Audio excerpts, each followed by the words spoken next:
비 오는 밤 서연은 사무실 로비에서 떨고 있었습니다. 내가 훔쳤다고? 서연 씨, 우리 회사에서 나가주세요.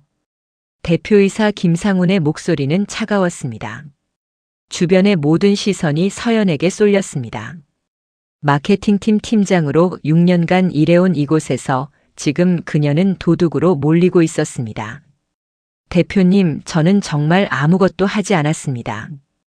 광고비 유용이라니 그건 거짓입니다. 서연의 목소리는 떨렸습니다. 하지만 대표는 고개를 저었습니다. 증거가 다 있어요. CCTV에도 찍혔고 거래 내역도 확인했습니다. 더 이상 변명하지 마세요. 그때 인파 사이로 한 남자가 걸어왔습니다. 서연의 남편 도윤이었습니다. 그는 평소와 달리 싸늘한 표정으로 서류 봉투를 서연에게 던졌습니다. 이혼 합의서야. 사인해. 서연은 그 순간 숨이 멎는 것 같았습니다. 도윤아, 당신까지 이러면 어떡해. 나는 정말 아무것도 안 했어. 당신 같은 사람한테 우리 딸 나린을 맡길 수는 없어. 양육권은 내가 가져갈 거야. 도윤의 옆에는 그의 비서 윤아가 서 있었습니다. 그녀는 태블릿 PC를 흔들며 미소를 지었습니다. 사모님, 아니 이제는 전 사모님이시죠? CCTV 파일 여기 다 있어요. 밤 11시 회사 금고에서 나오는 당신 모습 선명하게 찍혔더라고요. 윤아의 목소리에는 승리감이 가득했습니다. 서연은 그 순간 깨달았습니다. 이 모든 것이 계획된 함정이었다는 것을. 윤아, 내가? 오해는 마세요. 전 그냥 증거를 제출했을 뿐이에요. 윤아는 도윤의 팔을 자연스럽게 끼며 말했습니다. 도윤은 그녀의 손을 뿌리치지 않았습니다. 그때 사무실 입구에서 또 다른 인물이 등장했습니다. 도윤의 어머니 김정희였습니다.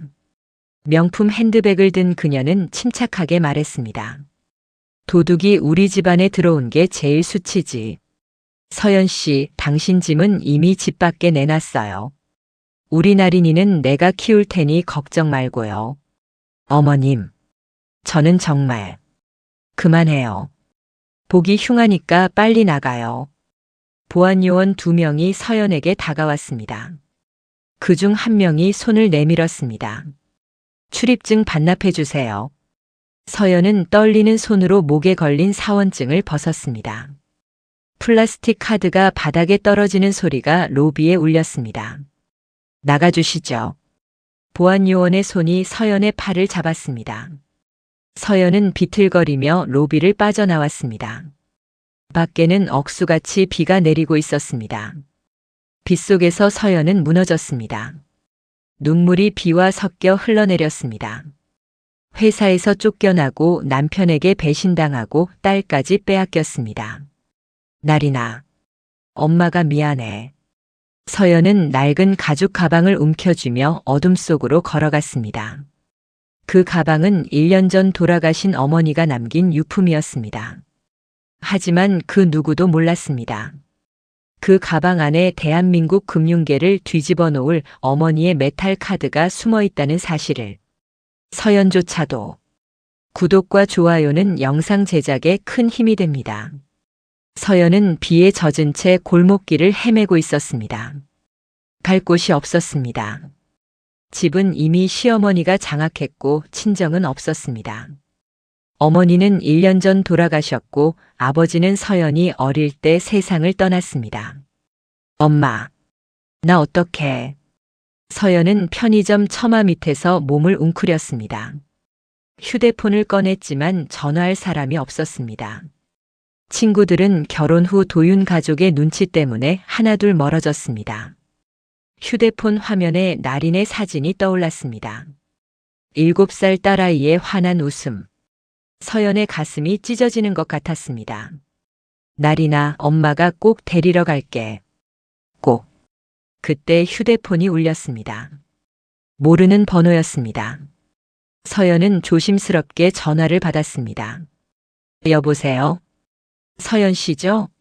저는 한빛은행 VIP 센터 박미선 과장입니다. 은행이요? 네, 고객님의 어머니 서희정 회장님 관련하여 연락드렸습니다. 혹시 내일 오전 본점으로 방문 가능하신가요? 어머니가 회장님이라고요? 서연은 멍한 표정으로 물었습니다. 어머니 서희정은 평생 작은 세탁소를 운영하며 서연을 키웠습니다. 회장이라는 단어와는 거리가 멀었습니다. 네, 자세한 내용은 직접 방문하시면 말씀드리겠습니다. 내일 오전 10시에 뵙겠습니다. 전화가 끊겼습니다. 서연은 휴대폰을 들여다보았습니다. 무슨 사기일까? 하지만 지금 상황에서 잃을 것도 없었습니다. 다음 날 아침 서연은 찜질방에서 밤을 보낸 후 한빛은행 본점을 찾았습니다. 구겨진 옷차림의 그녀를 보안 요원이 의심스러운 눈빛으로 쳐다봤습니다. VIP 센터 가시려면 예약이 필요합니다. 박미선 과장님이 저를 부르셨어요. 보안 요원이 확인 전화를 한 후 놀란 표정을 지었습니다. 죄송합니다. 이쪽으로 모시겠습니다. 엘리베이터는 최상층인 23층으로 올라갔습니다. 문이 열리자 화려한 대리석 로비가 나타났습니다. 박미선 과장이 정장 차림으로 서연을 맞이했습니다. 서연 고객님 기다리고 있었습니다. 이쪽으로 오시죠. 과장은 서연을 VIP 응접실로 안내했습니다. 그곳에는 이미 한 남자가 앉아 있었습니다. 50대 중반으로 보이는 그는 단정한 정장에 금태 안경을 쓰고 있었습니다.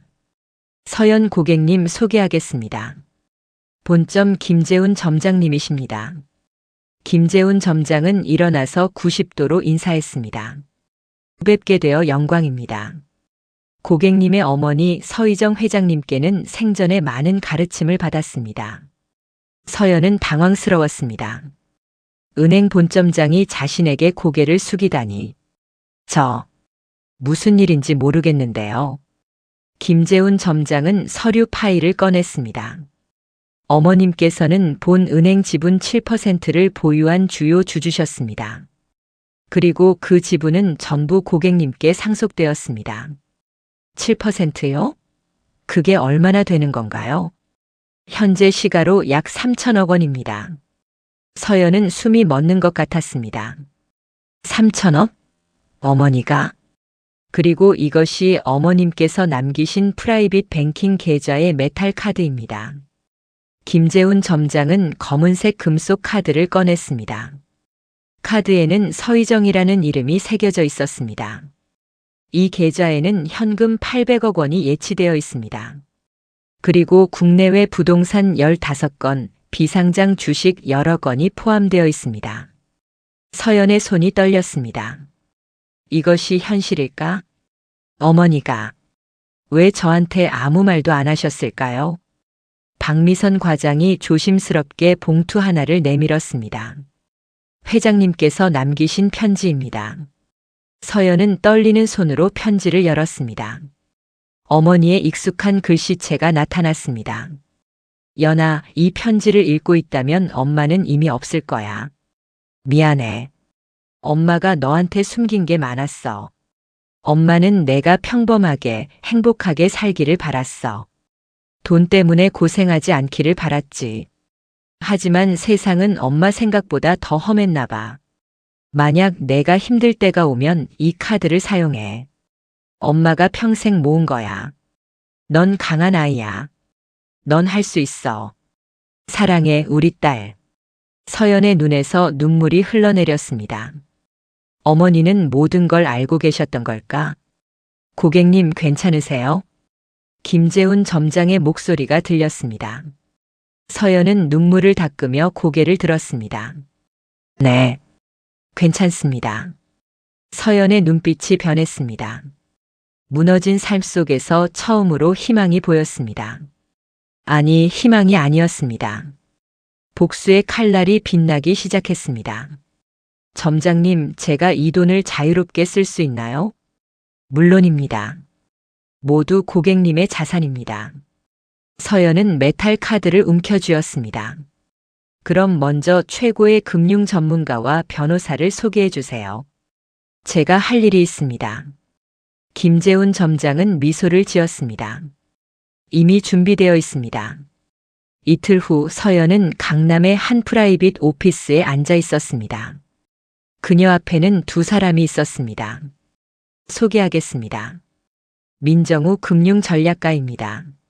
민정우는 30대 중반의 남자였습니다. 짙은 남색 정장에 날카로운 눈빛을 가진 그는 서연에게 명함을 건넸습니다. 만나서 반갑습니다. 서희정 회장님과는 10년 넘게 함께 일했습니다. 회장님께서 항상 딸 이야기를 하셨죠. 제 이야기를요? 네. 회장님은 언젠가 고객님께서 이 자리에 올 거라고 예상하셨습니다. 그래서 저에게 모든 준비를 지시하셨죠. 옆에 앉은 여자가 말했습니다. 저는 차엘리 변호사입니다. 국내 최고의 기업 소송 전문가죠. 회장님의 법률 자문을 맡았습니다. 차엘리는 30대 후반으로 보이는 여자였습니다. 그녀는 태블릿 PC를 켜며 말했습니다. 서연 고객님의 상황은 이미 파악했습니다. 남편 도윤 씨의 회사 동신인터내셔널, 그리고 그의 어머니 김정혜 씨의 재산 구조까지 모두 조사했습니다. 서연은 놀라서 물었습니다. 어떻게 그렇게 빨리? 민정우가 웃으며 대답했습니다. 회장님께서 남기신 네트워크가 있습니다. 국내 주요 금융기관, 대기업, 로펌까지. 회장님은 표면적으로는 작은 사업가였지만 실제로는 엄청난 영향력을 가지고 계셨습니다. 차엘리가 화면을 넘기며 설명했습니다. 먼저 남편 도윤 씨부터 보시죠. 그는 동신인터내셔널의 이사로 재직 중입니다. 회사는 연 매출 500억 규모의 중견 기업이고요. 하지만 최근 3년간 부실 투자가 많았습니다. 부실 투자요? 네. 특히 작년에 참여한 베트남 부동산 프로젝트가 문제입니다. 투자금 100억 원이 증발했어요. 이거는 도윤 씨가 주도했습니다. 민정우가 덧붙였습니다. 그리고 그의 비서 유나 씨. 실제로는 도윤 씨의 애인이죠. 그녀는 회사 법인 카드로 명품을 구매하고 개인 계좌로 자금을 빼돌렸습니다. 증거는 충분합니다. 서연의 주먹이 떨렸습니다. 그럼 제가 왜 도둑으로 몰렸나요? 차엘리가 CCTV 파일을 재생했습니다. 이 영상을 보세요. 밤 11시 금고에서 나오는 여자의 모습입니다. 얼굴은 고객님처럼 보이지만 자세히 보면 키와 체형이 다릅니다. 누구죠? 유나입니다. 그녀는 고객님의 옷을 입고 머리 스타일을 따라하고 의도적으로 카메라에 찍혔습니다. 그리고 영상을 편집해서 고객님의 얼굴로 합성했죠. 그런데 왜 아무도 의심하지 않았나요? 민정우가 냉소적으로 웃었습니다. 도윤 씨의 어머니 김정혜 씨가 회사 대주주 중 한 명이기 때문입니다. 그녀는 20%의 지분을 가지고 있어요. 대표이사 김상우는 그녀의 사람이고요. 서연은 모든 것이 계획된 함정이었다는 것을 깨달았습니다. 제 딸 나리는요? 양육권을 되찾을 수 있나요? 차엘리가 고개를 끄덕였습니다. 물론입니다. 도윤 씨의 불법 행위와 유나 씨의 범죄 사실이 드러나면 법원은 당연히 고객님께 양육권을 부여할 것입니다. 하지만 시간이 걸립니다. 얼마나요? 최소 6개월입니다. 그 전에 고객님은 준비를 해야 합니다. 민정우가 서류를 꺼냈습니다. 먼저 금융 전략부터 설명하겠습니다. 고객님의 어머니께서 남기신 자산 구조를 보면 한빛은행 지분 7%는 핵심입니다. 이것만으로도 이사회에서 목소리를 낼 수 있습니다. 제가 은행 경영에 관여할 수 있다는 말인가요? 네. 그리고 이 지분을 활용하면 도윤 씨의 회사에 압력을 넣을 수 있습니다. 동신인터내셔널의 주거래 은행이 한빛은행이거든요. 서연은 점점 복수의 그림이 그려지는 것을 느꼈습니다. 그럼 저는 뭘 해야 하나요? 차엘리가 미소를 지었습니다. 배워야 합니다. 금융, 법률, 경영. 모든 것을 익혀야 합니다. 상대방보다 더 똑똑해져야 이길 수 있습니다. 민정우가 덧붙였습니다. 걱정하지 마세요. 회장님께서 이미 교육 프로그램을 준비해 두셨습니다.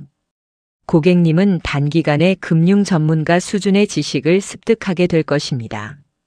서연은 결심했습니다. 좋아요. 시작하죠. 이번엔 절대 빼앗기지 않을 겁니다. 다음 석 달간 서연의 일상은 완전히 바뀌었습니다. 아침 6시에 일어나 금융시장 뉴스를 읽고 오전에는 민정우에게 투자 전략을 배웠습니다. 오후에는 차엘리에게 기업법과 소송 전략을 익혔습니다. 밤에는 혼자 복습하며 눈물을 흘렸습니다. 나린이 보고 싶었습니다. 하지만 참았습니다. 지금 무너지면 모든 것을 잃습니다. 어느 날 밤 서연은 거울을 보며 말했습니다. 나린아, 조금만 기다려. 엄마가 꼭 데리러 갈게. 그리고 너한테 상처 준 사람들 다 대가를 치르게 할 거야. 석 달 후 서연은 완전히 다른 사람이 되어 있었습니다. 날카로운 눈빛, 자신감 있는 태도, 그리고 복수를 위한 완벽한 계획. 민정우와 차엘리는 서연의 변화에 놀랐습니다. 고객님, 이제 준비가 된 것 같습니다. 서연은 메탈 카드를 꺼내 들었습니다. 시작합시다. 석 달간의 집중 교육이 끝난 후 서연은 새로운 정체성을 갖추었습니다. 그녀는 더 이상 억울하게 쫓겨난 평범한 주부가 아니었습니다. 이제 그녀는 3천억대 자산가이자 한빛은행의 주요 주주였습니다. 민정우가 회의실에 자료를 펼쳤습니다. 이제 본격적으로 작전을 시작하겠습니다. 먼저 도윤 씨의 회사 동신인터내셔널부터 공략합니다. 화면에 회사 조직도가 나타났습니다. 동신인터내셔널은 수입 유통업을 하는 회사입니다. 주요 거래처는 유럽의 명품 브랜드들이고요. 연 매출 500억, 영업이익은 50억 정도입니다. 차엘리가 덧붙였습니다. 하지만 실제 재무 상태는 매우 불안합니다. 작년 베트남 부동산 프로젝트 실패로 100억 원의 손실이 발생했고 그 빈자리를 메우기 위해 은행 대출을 받았습니다. 얼마나요? 200억 원입니다. 한빛은행에서 150억, 다른 은행들에서 50억을 대출받았습니다. 민정우가 미소를 지었습니다. 그리고 그 대출 만기가 5개월 후입니다. 만약 연장이 안 되면 회사가 부도 위기에 처합니다. 서연은 이해했습니다. 그럼 한빛은행에 압력을 넣는 건가요? 정확합니다. 고객님은 한빛은행의 7% 지분을 가진 주주입니다. 이사회에서 대출 심사 기준 강화를 요구하면 은행은 동신인터내셔널에 대한 대출 연장을 재검토하게 됩니다. 차엘리가 화면을 넘겼습니다. 그리고 도윤 씨 개인의 문제도 있습니다. 그는 회사 법인 카드로 유나 씨와 함께 해외여행을 다녔고 고급 레스토랑을 이용했습니다. 이것은 명백한 배임 행위입니다. 증거가 있나요? 충분합니다. 카드 사용 내역, 항공권 예약 기록, 호텔 영수증까지 전부 확보했습니다. 민정우가 다른 파일을 열었습니다. 그리고 유나 씨의 횡령 증거도 있습니다. 그녀는 지난 2년간 회사 자금 3억 원을 개인 계좌로 빼돌렸습니다. 명목은 마케팅 비용이었지만 실제로는 명품 구매와 성형수술에 사용했습니다. 서연의 표정이 굳었습니다. 그 사람들이 제 돈으로 호화 생활을 한 거군요. 네. 하지만 이제 끝입니다. 차엘리가 또 다른 화면을 보여줬습니다. 그리고 도윤 씨의 어머니 김정혜 씨입니다. 그녀는 동신인터내셔널 지분 20%를 가지고 있지만 개인적으로는 부동산 투자에 집중하고 있습니다. 어떤 부동산인가요? 주로 지방 상가와 오피스텔입니다. 하지만 대부분 대출을 끼고 매입했고 임대율이 낮아서 수익성이 좋지 않습니다. 현재 그녀의 부채는 약 100억 원입니다. 민정우가 설명을 이어갔습니다. 김정혜 씨는 이자 부담 때문에 항상 현금이 부족합니다. 그래서 아들 회사에서 배당금을 받아 생활하고 있죠. 만약 회사가 어려워지면 그녀도 무너집니다. 정확합니다. 서연은 복수의 그림이 완성되어 가는 것을 느꼈습니다. 그럼 순서는 어떻게 되나요? 차엘리가 타임라인을 보여줬습니다. 먼저 한 달 안에 한빛은행 이사회에 참석합니다. 거기서 대출 심사 강화를 요구하고 동신인터내셔널에 대한 재평가를 시작합니다. 2달째에는 도윤 씨와 유나 씨의 불법 행위 증거를 회사 감사팀에 익명으로 제보합니다. 내부 조사가 시작되면 두 사람은 방어에 급급하게 됩니다. 3달째에는 김정혜 씨의 부동산에 문제를 일으킵니다. 그녀가 투자한 상가 중 일부가 사실은 불법 건축물입니다. 이걸 당국에 신고하면 그녀는 큰 손실을 보게 됩니다. 민정우가 마지막을 정리했습니다. 그리고 5달째 은행 대출 만기가 돌아올 때 최후의 일격을 가합니다. 대출 연장 거부, 내부 고발, 법적 소송까지. 한꺼번에 들어가면 그들은 막을 방법이 없습니다. 서연은 계획을 들으며 고개를 끄덕였습니다. 완벽했습니다. 하지만 한 가지 걱정이 있었습니다. 나린이는요? 제 딸은 어떻게 되나요? 차엘리가 부드럽게 말했습니다. 걱정하지 마세요. 우리는 이미 사립 탐정을 고용해서 나린 양의 상태를 모니터링하고 있습니다. 다행히 할머니가 잘 돌보고 있고 학교 생활도 정상입니다.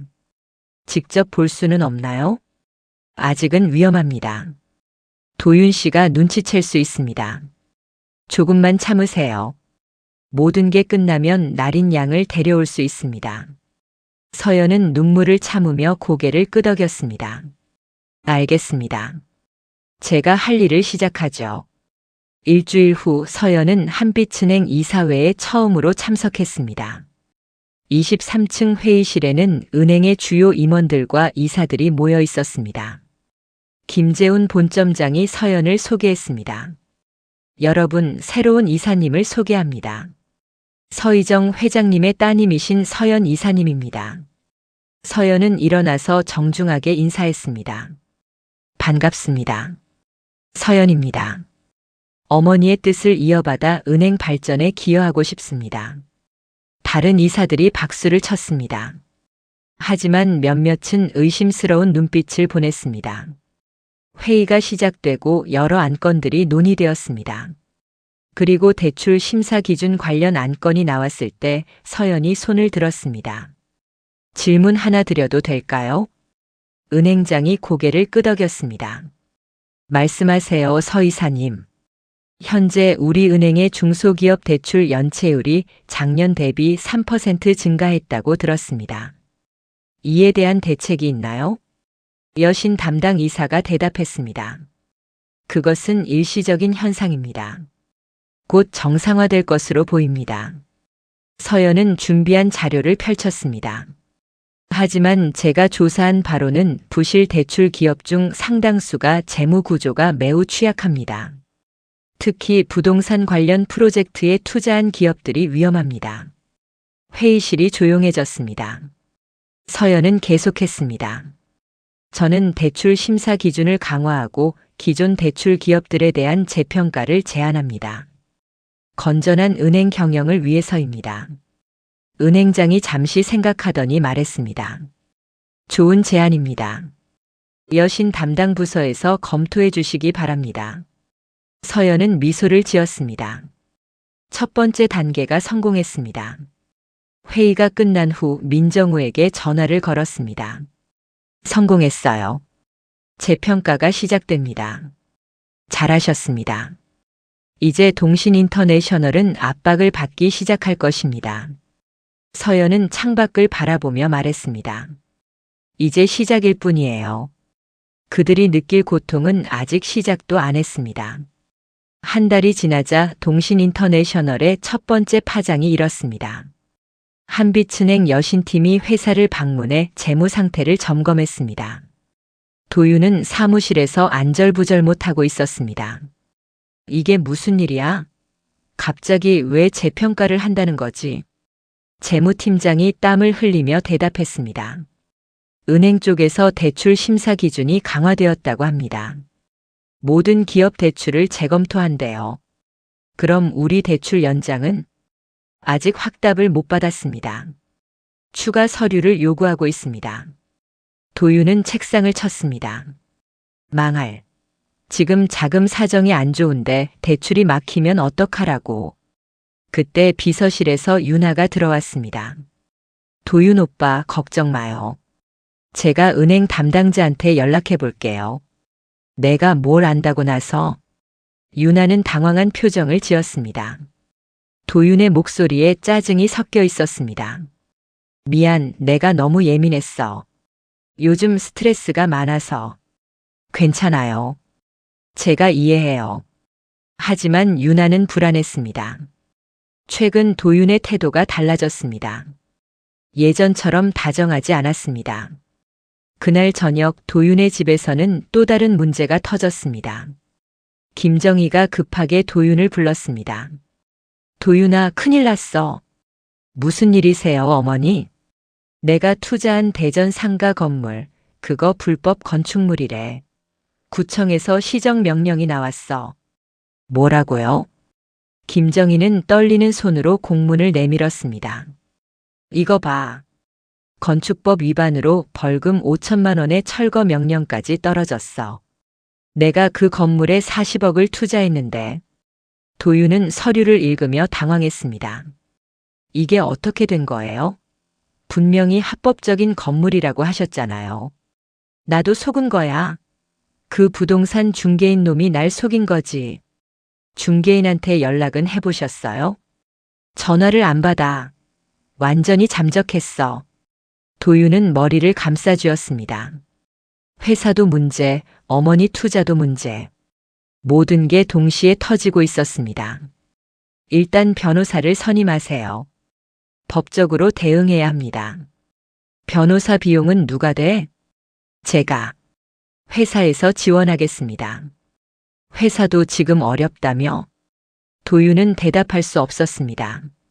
같은 시각 서연은 민정우, 차엘리와 함께 작전 상황을 점검하고 있었습니다. 김정혜 씨의 부동산 문제는 계획대로 진행되었습니다.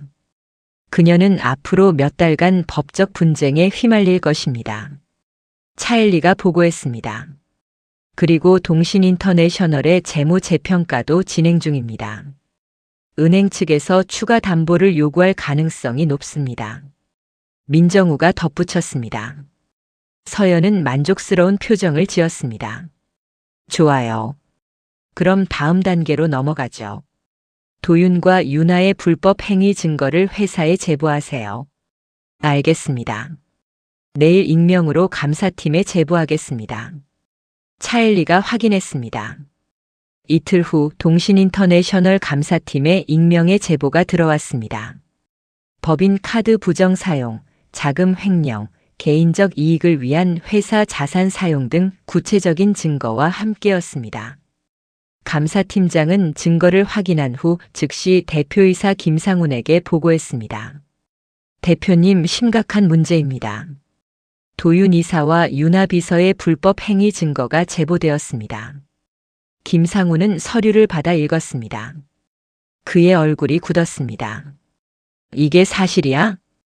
카드 사용 내역과 계좌 이체 기록이 모두 있습니다. 사실일 가능성이 높습니다.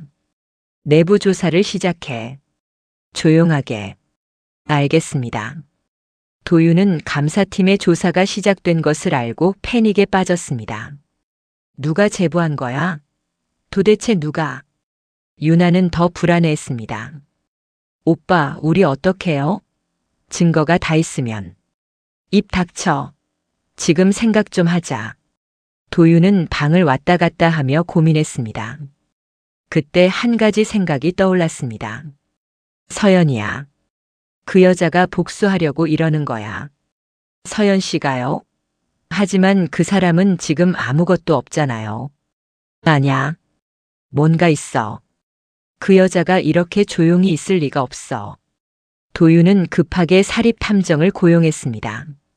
서연의 행적을 추적하라고 지시했습니다. 하지만 서연은 이미 모든 것을 숨기고 있었습니다. 프라이빗 오피스는 비밀 장소였고 그녀의 자산도 복잡한 법인 구조로 감춰져 있었습니다. 사립탐정은 일주일 후 보고했습니다. 서연 씨는 찜질방과 고시원을 전전하며 지내고 있습니다. 특별한 활동은 없고 생활고에 시달리는 것으로 보입니다.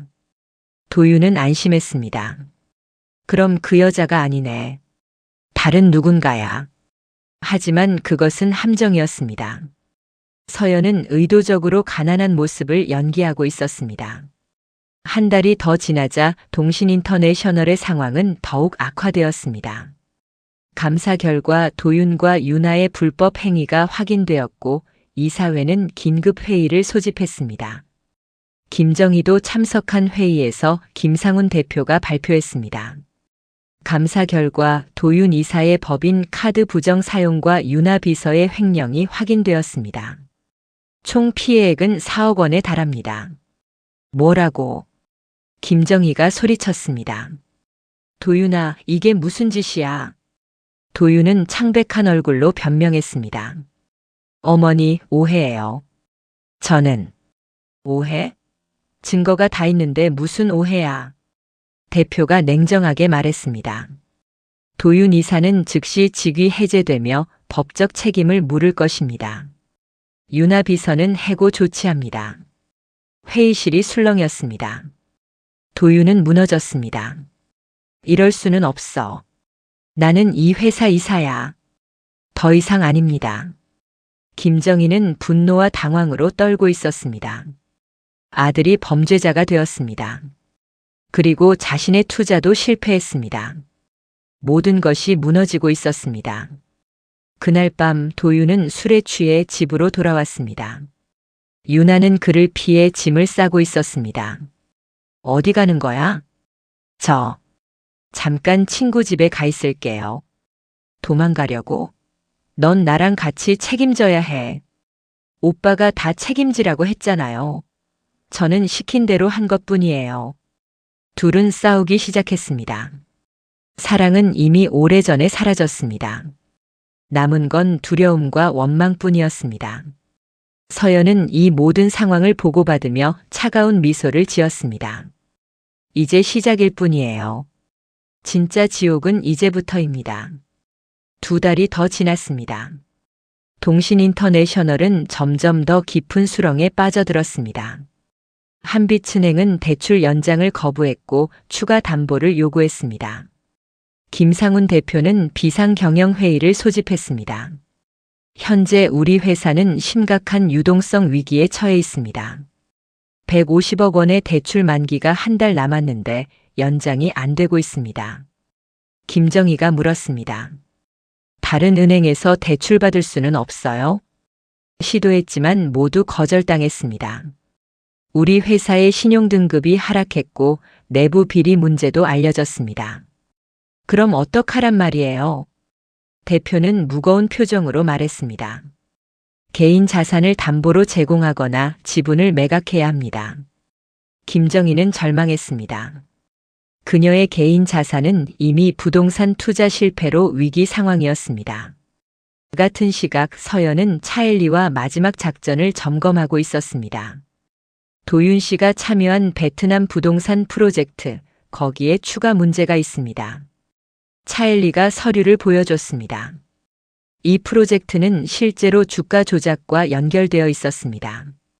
비상장 기업의 가치를 부풀려 투자자들을 속였고 도윤 씨는 그 과정에서 리베이트를 받았습니다. 증거가 있나요? 물론입니다.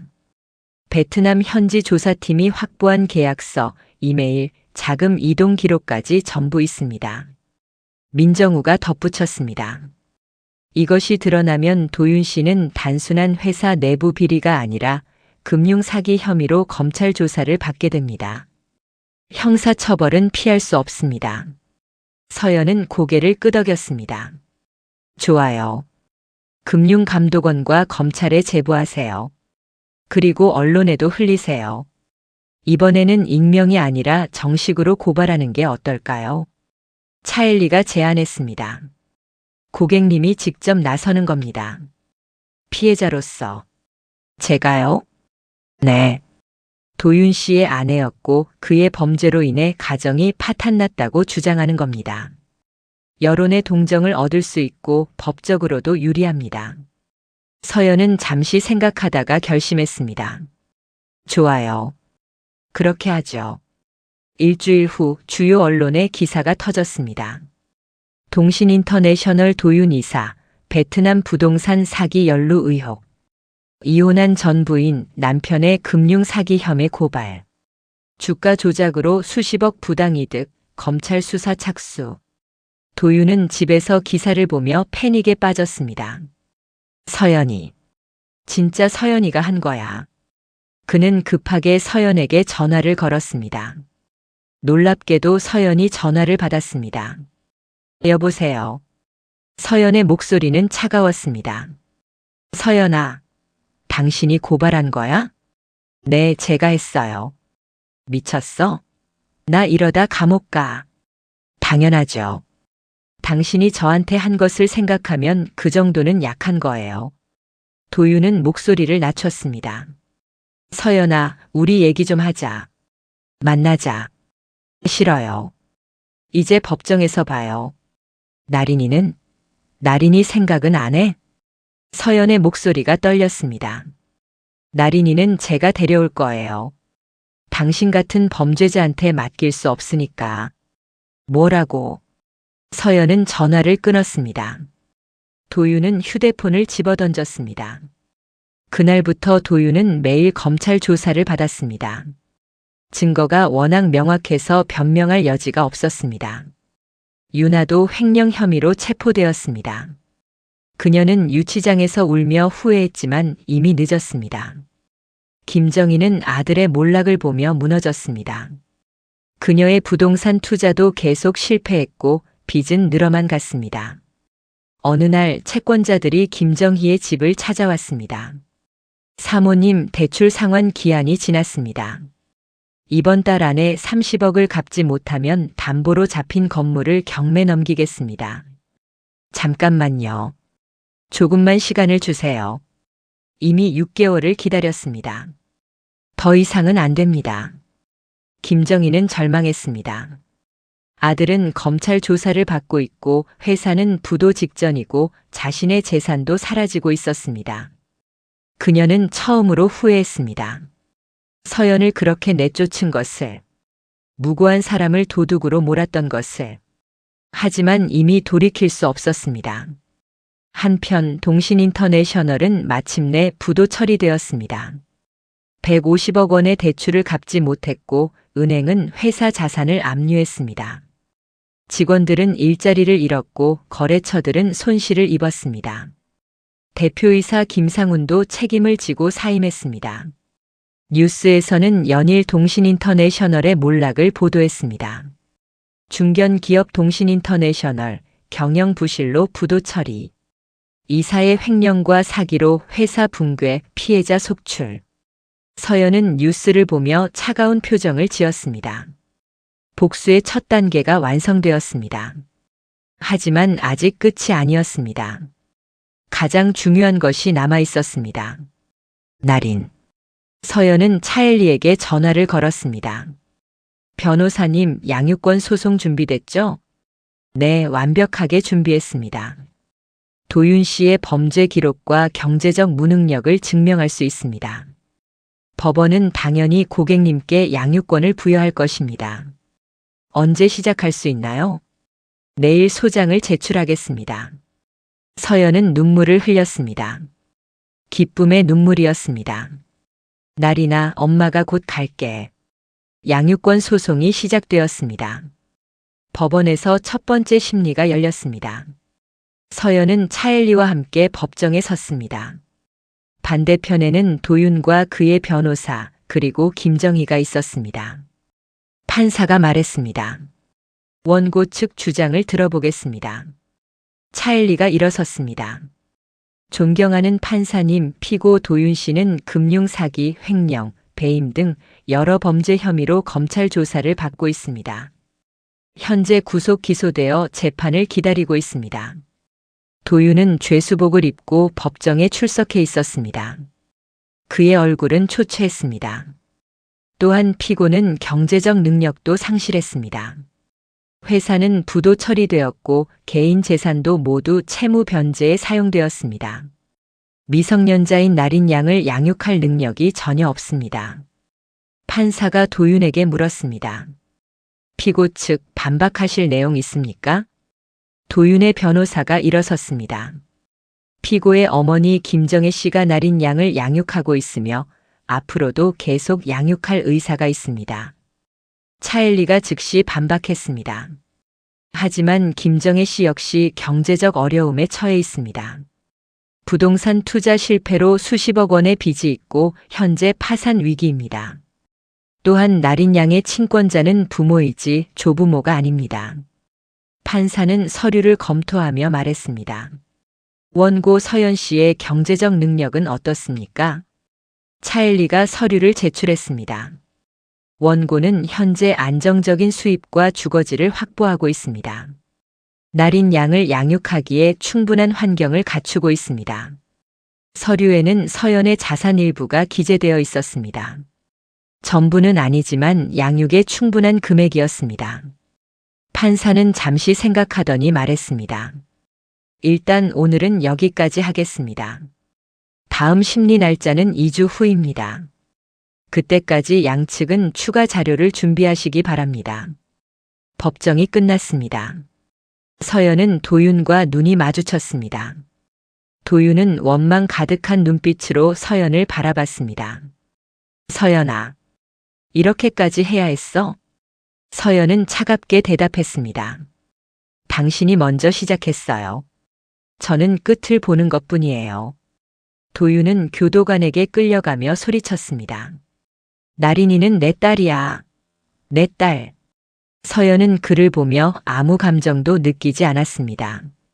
한때 사랑했던 남자. 하지만 이제는 그저 복수의 대상일 뿐이었습니다. 법원을 나오는데 김정희가 서연을 가로막았습니다. 서연 씨, 비켜주세요. 잠깐만. 얘기 좀 합시다. 서연은 멈춰섰습니다. 김정희는 예전과 달리 초라한 모습이었습니다. 명품 옷 대신 평범한 옷을 입고 있었고 얼굴에는 주름이 깊게 패여 있었습니다. 무슨 할 말이 있으세요? 미안해요. 서연은 놀랐습니다. 김정희가 사과하다니. 내가 당신한테 너무 심했어. 당신이 도둑이 아니라는 거 나도 이제 알아. 다 유나 그 여자가 꾸민 일이었지. 이제 와서 사과가 무슨 소용이에요. 나린이만은 돌려줄 수 없어. 그 애는 내 유일한 희망이야. 서연은 차가운 목소리로 말했습니다. 나린이는 제 딸이에요. 당신 희망을 위한 도구가 아니에요. 그리고 범죄자 가족과 함께 있는 것보다 엄마와 함께 있는 게 나린이한테 더 좋아요. 당신도 우리 가족을 망친 거잖아. 서연은 웃었습니다. 제가 망친 게 아니에요. 당신들이 스스로 망친 거예요. 저는 그냥 진실을 드러냈을 뿐이에요. 김정희는 울먹였습니다. 제발. 나린이만은. 법원이 판단할 거예요. 더 이상 할 말 없으면 가보겠습니다. 서연은 김정희를 지나쳐 걸어갔습니다. 뒤에서 김정희의 흐느끼는 소리가 들렸지만 서연은 돌아보지 않았습니다. 며칠 후 서연은 나린의 학교 앞에 서 있었습니다. 방과 후 시간이었습니다. 아이들이 하나둘 나왔습니다. 그리고 나린이 나타났습니다. 7살 딸. 교복을 입은 작은 몸. 서연은 눈물이 핑 돌았습니다. 나린은 할머니 김정희와 함께 걸어가고 있었습니다. 서연은 멀리서 지켜봤습니다. 나린은 예전처럼 밝아 보이지 않았습니다. 표정이 어두웠고 걸음걸이도 느렸습니다. 서연의 가슴이 찢어지는 것 같았습니다. 나린아, 조금만 기다려. 엄마가 꼭 데리러 갈게. 서연은 딸을 보며 다짐했습니다. 무슨 일이 있어도 나린을 되찾겠다고. 그날 밤 서연은 어머니의 편지를 다시 읽었습니다. 넌 강한 아이야. 넌 할 수 있어. 어머니의 목소리가 들리는 것 같았습니다. 네, 엄마. 저 할 수 있어요. 반드시 해낼 거예요. 서연은 메탈 카드를 꺼내 들었습니다. 이 카드는 단순한 돈이 아니었습니다. 어머니의 사랑이었고 서연의 무기였습니다. 이제 시작일 뿐이에요. 진짜 반격은 이제부터예요. 양육권 소송이 진행되는 동안 예상치 못한 사건이 터졌습니다. 어느 날 오후 서연은 차엘리에게서 급한 전화를 받았습니다. 고객님, 나린 양이 사라졌습니다. 뭐라고요? 서연은 심장이 멎는 것 같았습니다. 학교에서 하교 시간에 사라졌습니다. 김정혜 씨가 데리러 갔는데 나린 양이 보이지 않았대요. 그게 무슨... 지금 경찰에는 신고했나요? 네, 김정혜 씨가 이미 신고했습니다. 경찰이 수색 중입니다. 서연은 급히 집을 나섰습니다. 차를 타고 나린의 학교로 향했습니다. 머릿속이 하얘졌습니다. 나린아, 나린아. 학교에 도착하니 경찰차가 여러 대 서 있었습니다. 김정희는 경찰에게 진술하고 있었습니다. 서연이 다가가자 김정희가 소리쳤습니다. 당신 때문이야. 당신이 우리를 이렇게 만들어서 누군가 나린이를 납치한 거야. 무슨 소리예요? 누가 납치했다는 거예요? 경찰이 개입했습니다. 일단 진정하시고 상황을 설명하겠습니다. 오후 4시경 나린 양이 학교에서 나왔습니다. 하지만 교문 앞에서 검은색 승합차에 탑승한 것이 목격되었습니다. CCTV는요? 확인했지만 차량 번호판이 가려져 있었습니다. 추적 중입니다. 서연은 무릎이 꺾이는 것 같았습니다. 나린이. 우리 나린이. 그때 서연의 휴대폰이 울렸습니다. 모르는 번호였습니다. 여보세요? 변조된 목소리가 들렸습니다. 서연 씨죠? 딸을 찾고 싶으면 소송을 취하하세요. 누구세요? 나린이가 어디 있어요? 걱정 마세요. 아직은 안전합니다. 하지만 양육권 소송을 계속하면 어떻게 될지 모르죠. 제발. 나린이한테는 손대지 마세요. 내일 정오까지 소송 취하서를 제출하세요. 그럼 딸을 돌려드리겠습니다. 전화가 끊겼습니다. 서연은 주저앉았습니다. 경찰이 물었습니다. 무슨 전화였습니까? 범인이에요. 범인이 전화했어요. 서연은 경찰에게 통화 내용을 설명했습니다. 경찰은 즉시 전화 추적을 시작했습니다. 하지만 범인은 무료 선불 전화를 사용했고 위치 추적이 불가능했습니다. 서연은 울며 민정우와 차엘리에게 전화를 걸었습니다. 나린이가 납치됐어요. 어떡해요? 민정우가 침착하게 말했습니다. 고객님 진정하세요. 우리가 해결할 방법이 있습니다. 무슨 방법이요? 나린 양의 가방에 GPS 추적기를 넣어뒀습니다. 혹시 모를 상황을 대비해서요. 정말요? 네. 지금 위치를 확인하겠습니다. 민정우는 컴퓨터로 GPS 신호를 추적했습니다. 있습니다. 경기도 파주시 외곽 창고 지역입니다. 정확한 좌표를 경찰에 전달하겠습니다. 서연은 희망을 되찾았습니다. 경찰에게 알려주세요. 빨리요. 차엘리가 즉시 경찰에 연락했습니다. 특공대가 출동했습니다. 서연도 경찰차를 따라 현장으로 향했습니다. 차 안에서 그녀는 계속 기도했습니다. 제발. 나린이가 무사하길. 1시간 후 경찰은 파주의 한 폐창고를 포위했습니다. 특공대가 진입했습니다. 경찰이다. 모두 손들어. 창고 안에는 두 남자와 나린이 있었습니다. 나린은 의자에 묶여 있었지만 다친 곳은 없었습니다.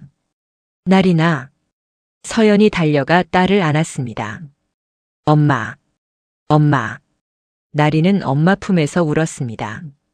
서연도 울었습니다. 기쁨과 안도의 눈물이었습니다. 경찰은 범인 2명을 체포했습니다. 그들은 조직 폭력배였습니다. 경찰이 신문했습니다.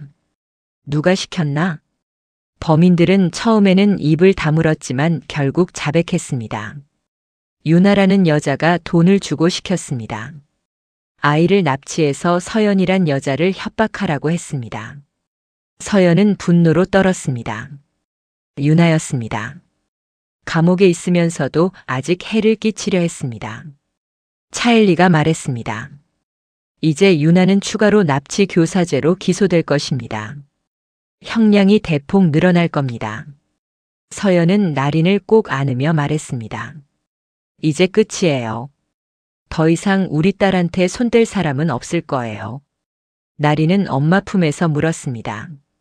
엄마, 이제 계속 같이 있을 수 있어? 응, 나린아. 엄마가 절대 떠나지 않을게. 경찰서에서 조사가 끝난 후 서연은 나린을 데리고 호텔로 갔습니다. 안전한 곳이었습니다. 그날 밤 나린은 엄마 옆에서 잠들었습니다. 서연은 딸의 잠든 얼굴을 보며 눈물을 흘렸습니다. 다시는 놓지 않을 거야. 다시는. 다음 날 법원은 긴급 심리를 열었습니다. 납치 사건으로 인해 상황이 급변했습니다. 판사가 말했습니다. 피고 측 인물들이 미성년자 납치에 관여한 것으로 확인되었습니다. 이는 양육권 결정에 중대한 영향을 미칩니다. 도윤의 변호사는 변명할 말이 없었습니다. 판사는 판결을 내렸습니다. 나린 양의 양육권은 원고 서연 씨에게 부여합니다. 피고 도윤 씨의 면접교섭권은 법원의 감독 하에서만 허용됩니다. 서연은 승리했습니다. 나린을 되찾았습니다. 법정을 나오며 서연은 김정희와 마주쳤습니다. 김정희는 무너진 표정이었습니다. 나린이, 내 손녀. 서연은 잠시 망설이다가 말했습니다. 나린이가 원하면 할머니를 만나게 해줄게요. 하지만 제 감독 하에서만요. 김정희는 고개를 숙였습니다. 고마워요. 미안해요. 서연은 나린의 손을 잡고 걸어갔습니다. 새로운 시작이었습니다. 석 달이 지났습니다. 서연과 나린은 강남의 새 아파트에서 평화롭게 살고 있었습니다. 나린은 새 학교에 적응했고 웃음을 되찾았습니다. 하지만 서연의 복수는 아직 끝나지 않았습니다. 마지막 단계가 남아 있었습니다. 한빛은행 주주총회가 열리는 날이었습니다. 서연은 검은색 정장을 입고 회의실에 들어섰습니다. 주주들과 임원들이 모여 있었습니다. 김재훈 본점장이 서연을 보고 미소를 지었습니다. 서연 이사님 오셨군요. 네, 본점장님. 총회가 시작되고 여러 안건들이 논의되었습니다.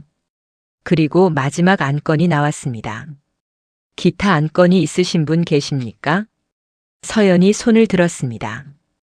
네, 제가 한 가지 제안하고 싶은 게 있습니다. 말씀하십시오. 서연은 일어섰습니다. 회의실의 모든 시선이 그녀에게 쏠렸습니다. 저는 한빛은행의 지배구조 개선과 투명 경영을 제안합니다. 그리고 이를 위해 외부 감사를 강화하고 부실 대출 기업에 대한 철저한 관리를 요구합니다. 한 주주가 물었습니다. 구체적으로 어떤 기업을 말씀하시는 겁니까? 동신인터내셔널 같은 기업입니다. 경영진의 범죄와 부실 경영으로 은행에 손실을 입힌 기업들이죠. 회의실이 술렁였습니다. 서연은 계속했습니다. 그리고 저는 오늘 제 정체를 밝히고자 합니다. 저는 고 서희정 회장의 딸 서연입니다. 모두가 놀랐습니다. 서희정 회장은 은행 내에서 전설적인 인물이었습니다. 어머니는 생전에 이 은행을 사랑하셨고 투명하고 건전한 경영을 추구하셨습니다. 저는 그 뜻을 이어받아 앞으로도 이 은행의 발전을 위해 노력하겠습니다. 박수가 터져 나왔습니다. 은행장이 일어섰습니다. 서연 이사님의 제안에 동의합니다. 우리는 더욱 투명하고 건전한 은행이 되도록 노력하겠습니다. 총회가 끝나고 서연은 기자들에게 둘러싸였습니다. 서연 씨, 동신인터내셔널 사건에 대해 한 말씀 해주시죠. 그 사건은 제 개인적인 아픔이기도 합니다. 하지만 진실은 밝혀졌고 정의가 실현되었습니다. 이제 저는 앞으로 나아갈 것입니다. 전 남편 도윤 씨에 대해서는 어떻게 생각하십니까? 그는 자신의 선택에 대한 대가를 치르고 있습니다. 저는 더 이상 그에 대해 언급하고 싶지 않습니다. 며칠 후 도윤의 형사 재판이 열렸습니다. 서연은 방청석에 앉아 지켜봤습니다. 판사가 판결을 선고했습니다. 피고 도윤은 금융사기, 횡령, 배임 등의 혐의로 징역 8년을 선고합니다. 도윤은 고개를 떨구었습니다. 그는 늙어 보였습니다. 38살이지만 마치 50대처럼 보였습니다. 그는 퇴정하기 전 서연을 봤습니다. 서연은 아무 표정 없이 그를 바라봤습니다. 도윤은 입을 움직였습니다. 소리는 들리지 않았지만 입모양으로 알 수 있었습니다. 미안해. 서연은 고개를 돌렸습니다. 용서는 없었습니다. 윤아도 횡령과 납치 교사죄로 징역 6년을 선고받았습니다. 그녀는 법정에서 울며 용서를 빌었지만 판사는 냉정했습니다. 김정희는 파산 선고를 받고 모든 재산을 잃었습니다. 그녀는 작은 원룸에서 혼자 살게 되었습니다.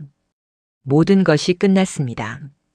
어느 주말 서연은 나린과 함께 공원을 산책했습니다.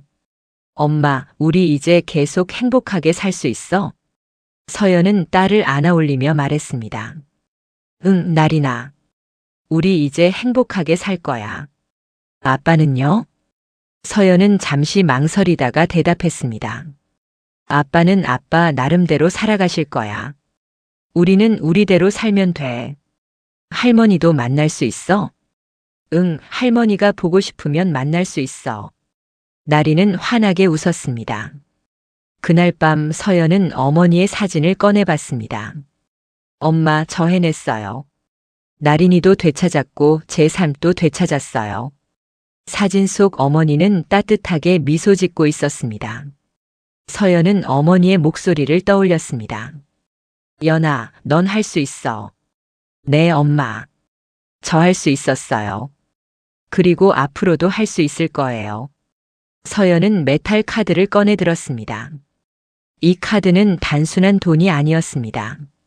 어머니의 사랑이었고 힘이었고 새로운 시작이었습니다. 고마워요, 엄마. 며칠 후 서연은 한빛은행 이사회에서 새로운 제안을 했습니다. 저는 어머니의 이름을 딴 서희정 장학재단을 설립하고자 합니다. 어려운 환경의 학생들을 지원하는 재단입니다. 박수가 터져 나왔습니다. 그리고 동신인터내셔널 사건으로 피해를 입은 직원들을 위한 지원 프로그램도 만들고자 합니다. 한의사가 물었습니다. 전 남편 회사 직원들을 돕는다는 말입니까?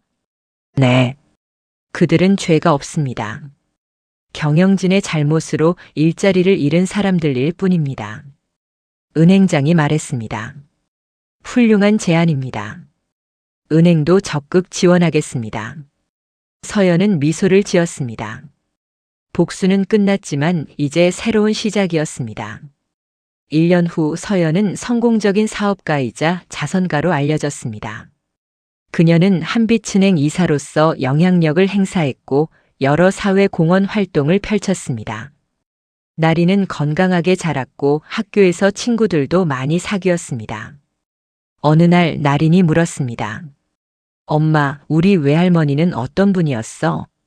서연은 웃으며 대답했습니다. 할머니는 아주 강한 분이셨어. 그리고 나린이처럼 착한 분이셨지. 나도 할머니처럼 강해질 수 있어? 응, 물론이지. 넌 할머니 손녀니까. 서연은 딸을 안으며 생각했습니다. 엄마, 저 이제 행복해요.